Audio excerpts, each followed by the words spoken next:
Okay. All right. Hey, everybody, what's up? I'm Joe Longo. This is 30 Days of Inspiration. Welcome to my living room. Thank you for tuning in and watching and clicking play. And this is my friend Molly Weingart. Hi. We were you're never going to guess where we were. In the Wissahickon. Yeah. Literally in the Wissahickon. In it. We were up in the water doing all kinds of fun things, celebrating Molly.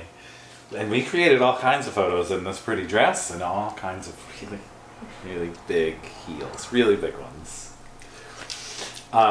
So I ran into Molly.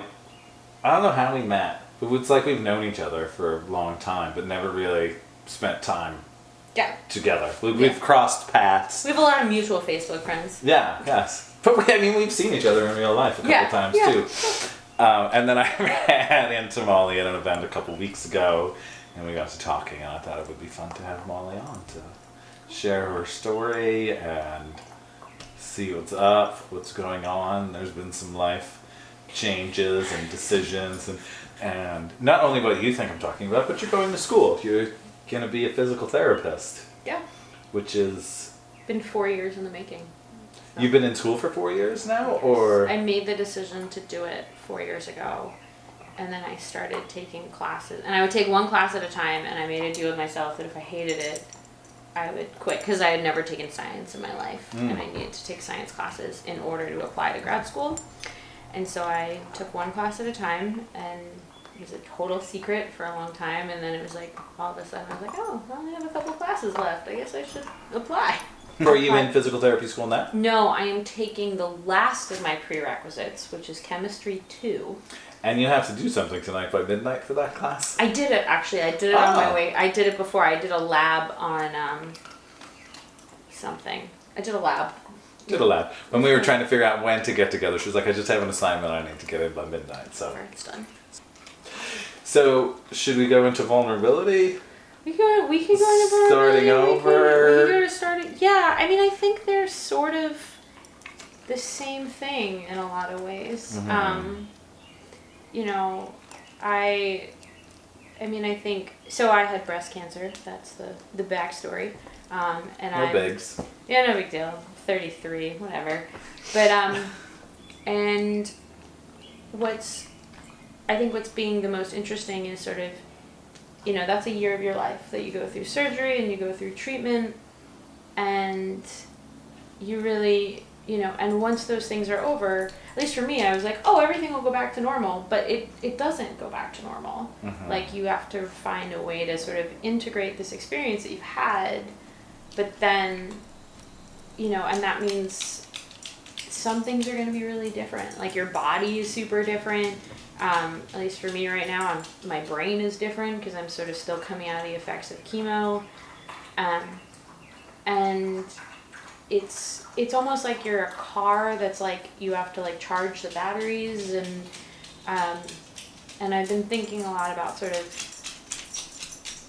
there's that idea that like you have to kind of fill your own cup before you can like spread out again. And I've taught yoga and I've taught dance for many years, and I'm so hungry to do all of that again, but I also want to make sure that, like, as I think about my students, that, like, my foundation is firm to be able to hold space for them. Dance is such an intimate thing in that it's, you know, it's scary for people. Like, it's like, you know, it's like you're expressing your physical body in some creative way, and, like, I really think, like, wherever, you know, the body holds emotions, you know, so if your shoulders are up by your ears, you're probably super anxious, and so as I sort of work to put my own feet on the ground, like, I don't want to like rush, but like my tendency is to be like, I'm gonna do this everything right now, and I'm totally, you know, and that's like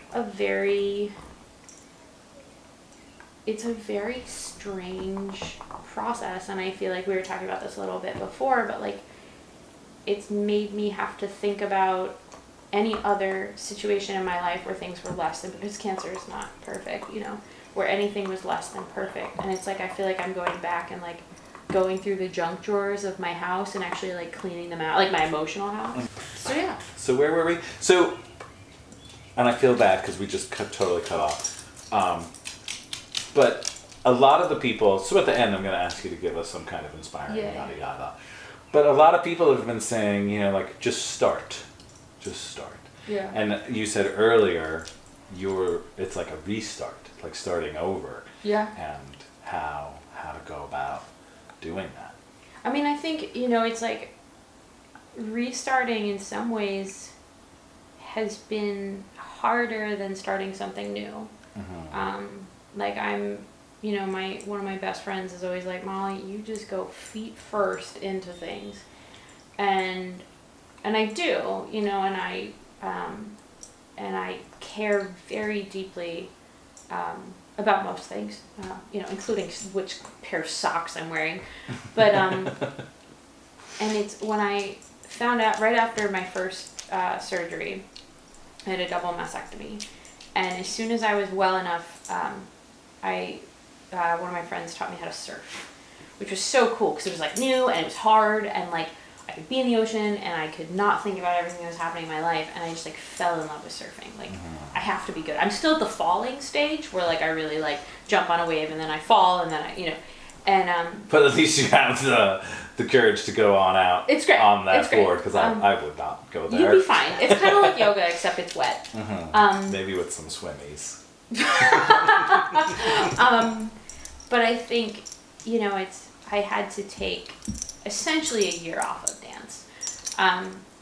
And that for a dancer, it means you're starting to learn dance all over again. Like, you know, my muscles literally were moved around by scalpels, and to start over again was something I loved so much, and have my body, like, I'm like, oh, I know visually what it's supposed to do. Like, I know where it's supposed to go.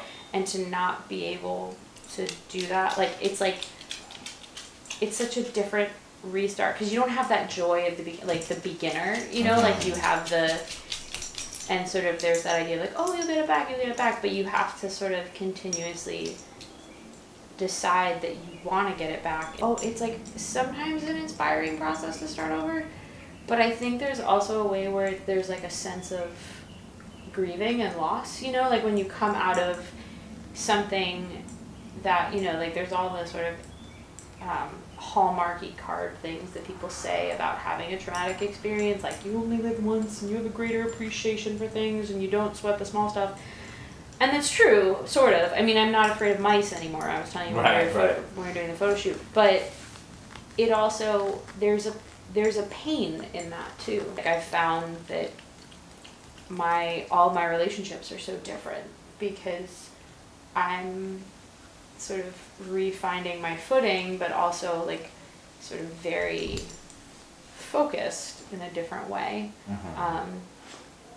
And, you know, and so there's sort of some social situations where you're like, that used to be really fun.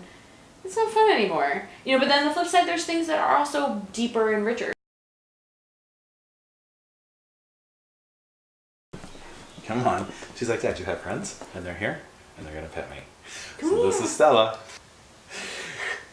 You're so much stronger. You learned. Oh, well, my cousin actually, she sent me an article when I first got an email when I first got diagnosed, and she was like, people say that what doesn't kill you makes you stronger, and I think it just doesn't kill you.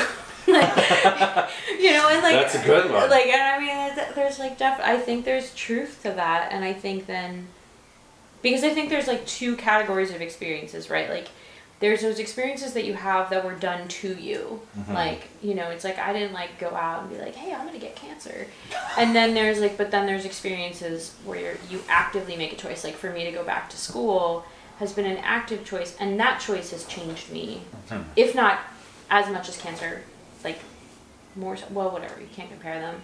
But after taking so many science classes, after having a degree in art, I feel like my thinking is methodical in a different way, and I question data differently than I did before. So, but like those, you know, I think there's two different types of sort of great learning, or like, you know, I mean, I always think of it as going through your emotional junk drawer, but you know, like I think there's a connection there, and like, you know, we're going to talk about this idea of restarting, and like, you know, that sort of how do you find, I mean, I guess it's patience, but like, you know, sort of this way of like, if you did know something, relearning it, but then also, you know, do you use that there's always more to learn as a place to sort of strive? Like we started talking about this when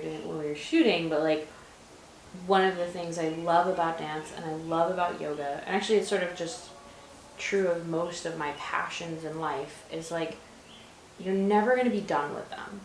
You know, there's always more to do, and you could use that as a way to not feel good enough, or, you know, to be like, oh, well, I'm not enough, I should dance more, I should do more yoga, I should, like, you know, go on some journey, and like all of those things that you can sort of say, you can put the should in it, or you can find that sense of like being enough, knowing that you're never really gonna be good enough.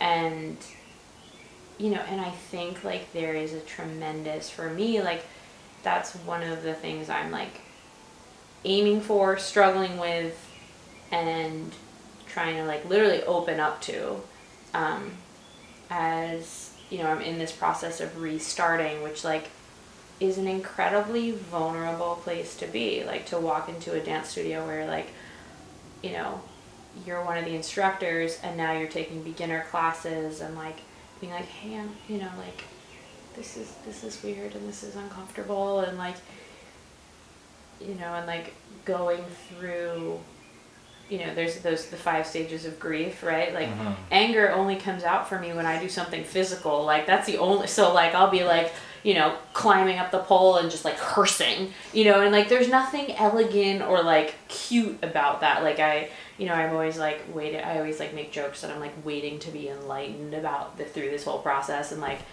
you know, it's like, you know, being like you know, a cranky mad pole dancer is like, it doesn't feel very, you know, Pema Chodron-y or something. Like, you know, like I haven't like found my strawberry dangling off the cliff with a tiger or whatever, but not yet.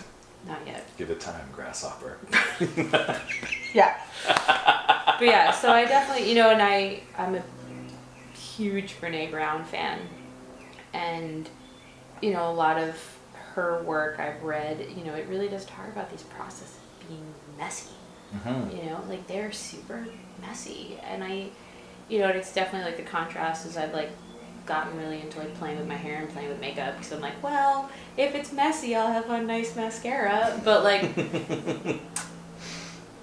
it's I guess I like sort of feel like a teenager in a lot of, like I'm like entering like post-cancer puberty or something. Which could be exciting and scary.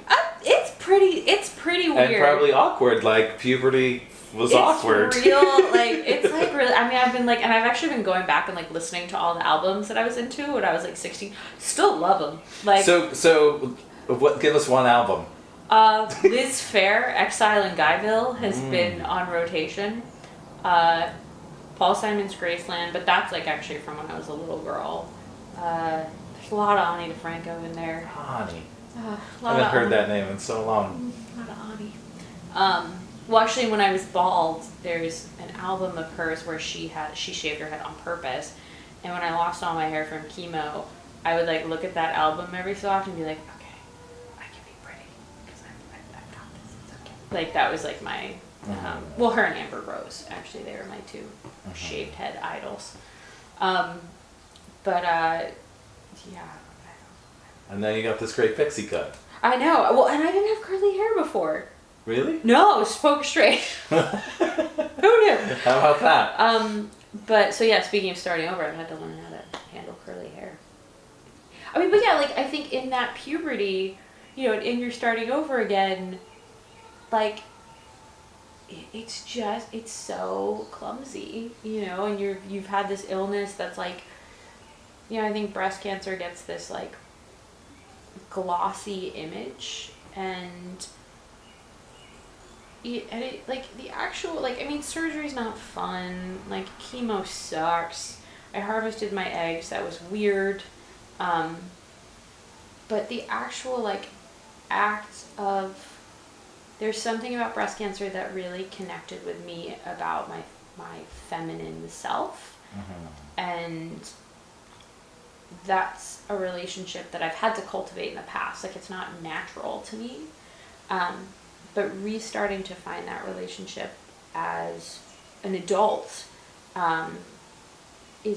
that's, you know, it's like I've been like really, like I've been listening to all these podcasts about, that we were talking about this too. I was like listening to all these podcasts that are these like sex positive podcasts that like talk about like having different practices, like, you know, taking baths and doing all this stuff. And like, you know, as much as my going to grad school is a restart, like picking up my studies again, that relationship, like I do feel like a teenager sometimes, where I'm like what do I wear? Like, I don't know. Like, and it's, you know, and like having to go and like ask my friends to like, you know, and they're sort of like, you're the first person we know who had cancer. Like, we're still trying to figure this out too.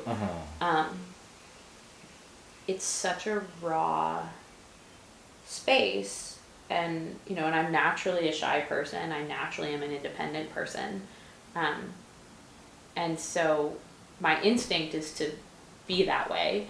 But the actual thing you need to do is the exact opposite.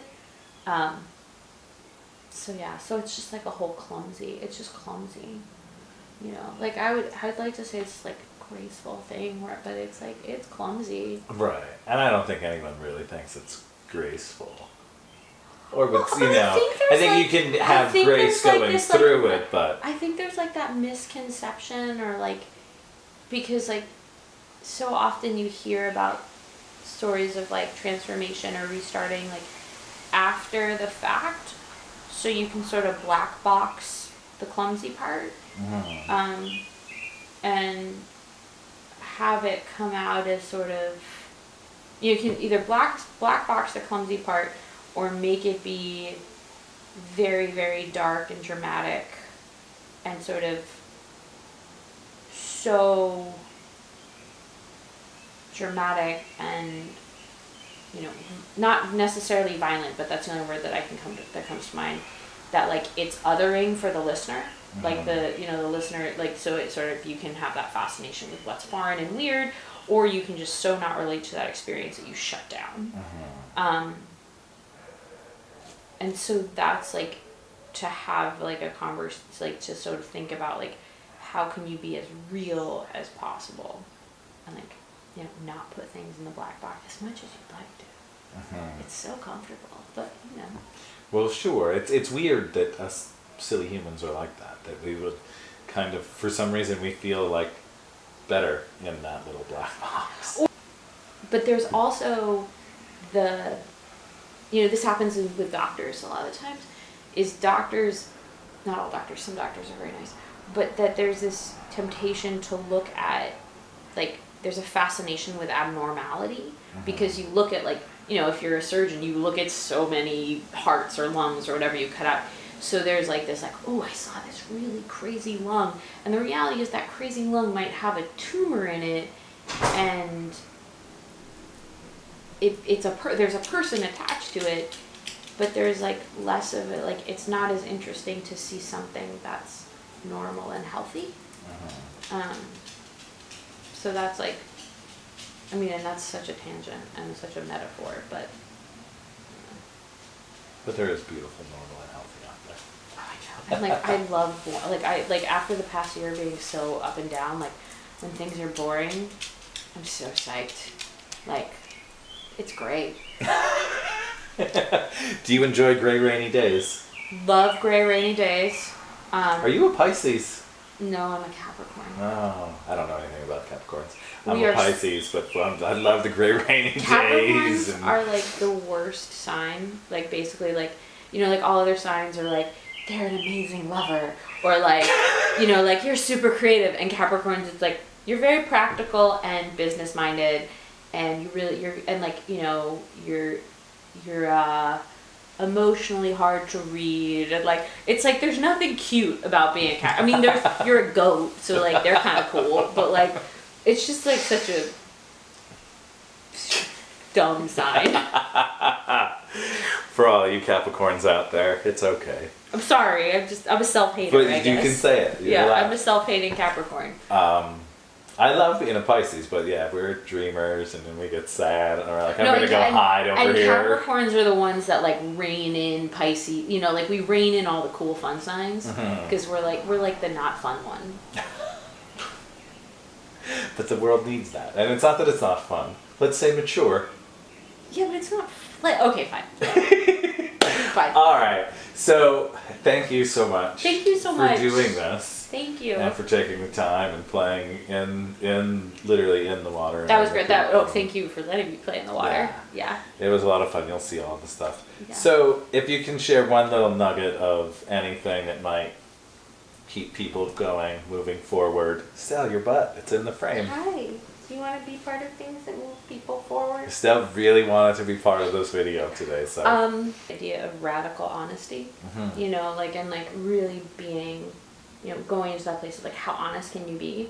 And in some ways I think humor can be a defense mechanism, but can also be such an honest way of communication that like you wouldn't go for otherwise. And you know, like when I was sick, I told you this too when we were shooting, like people would always say to me, like, they're like, well, what stage are you? You know, and I was like, it's like, no, you're not asking what stage I am. You're asking if I'm going to die. And like, I think it's kind of funny, but like, and that humor that's like a little bit off-putting and like kind of what you're not supposed to say, as long as it's not mean, but it's sincere. Right.